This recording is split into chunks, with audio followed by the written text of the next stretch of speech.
What's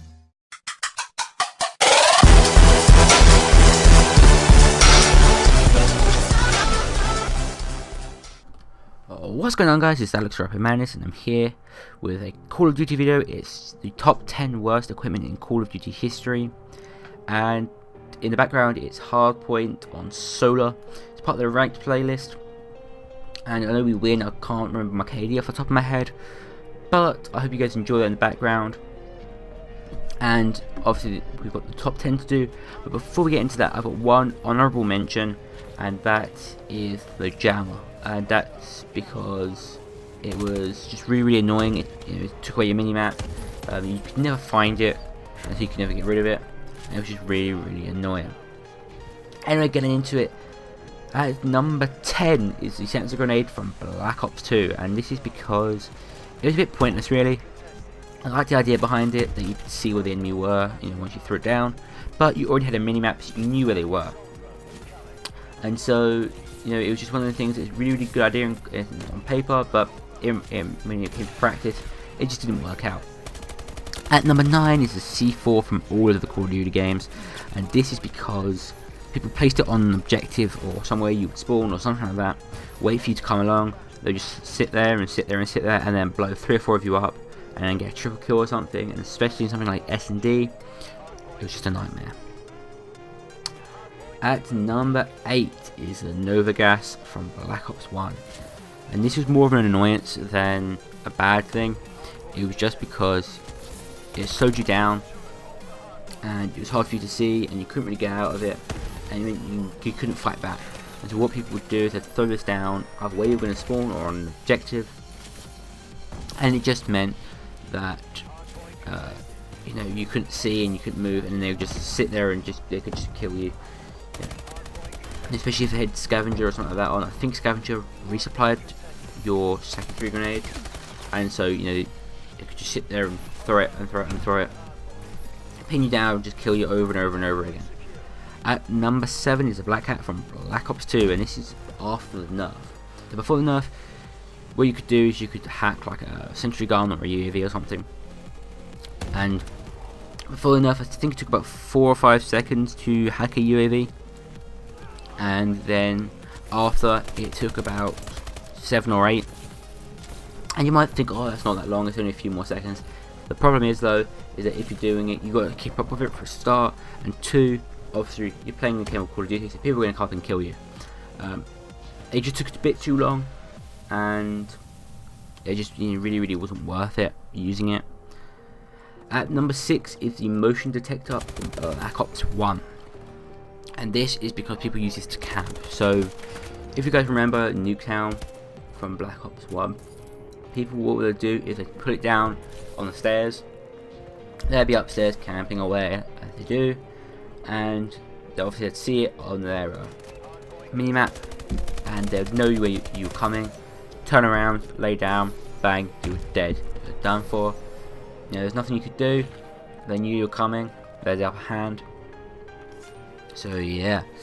At number 5 is the camera spike from Black Ops 1 again, and this is because it took you away from the game.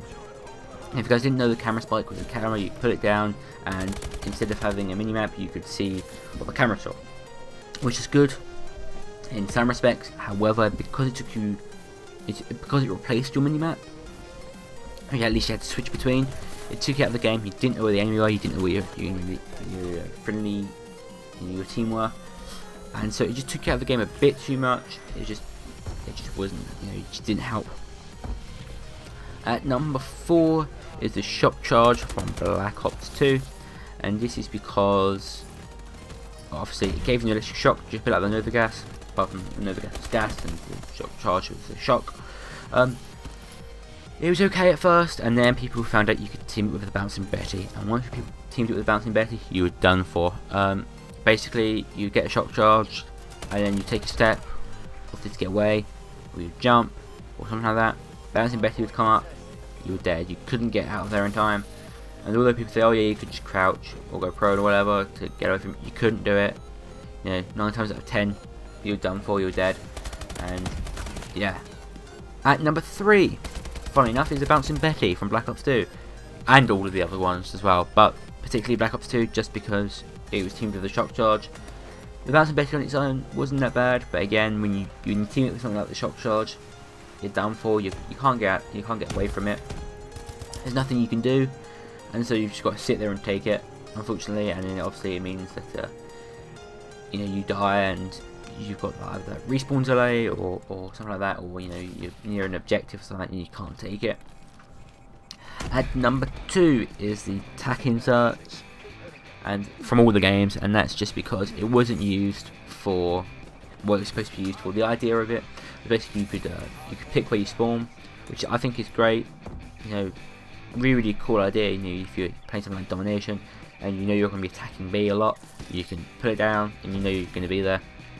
Or if you're sniping and there's one really good place, you can put it down and you'll go back there and you can carry on sniping.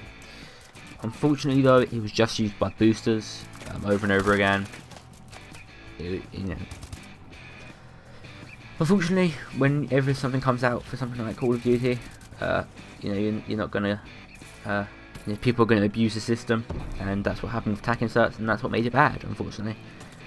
Anyway guys, I think as you can guess, the number 1 spot will be, it's the IED from Ghosts. Now this, if you didn't know, the IED, it was basically C4, apart from it was triggered automatically. And it basically meant that if they planted it, they didn't have to wait around, they could run around. You'd go on the B flag where they planted it, boom, you're dead. You couldn't really get away from it that easily. It's not like something like Bouncing Betty, you could get away from it. You're done for, you couldn't get there. And it just sort of ruined it. And that's it for the top 10 guys. The gameplay is about to come to an end. We won. Yeah, it was 250 to 32. I hope you guys enjoyed the gameplay. I hope you guys enjoyed the top 10. And as always guys, I will see you next time.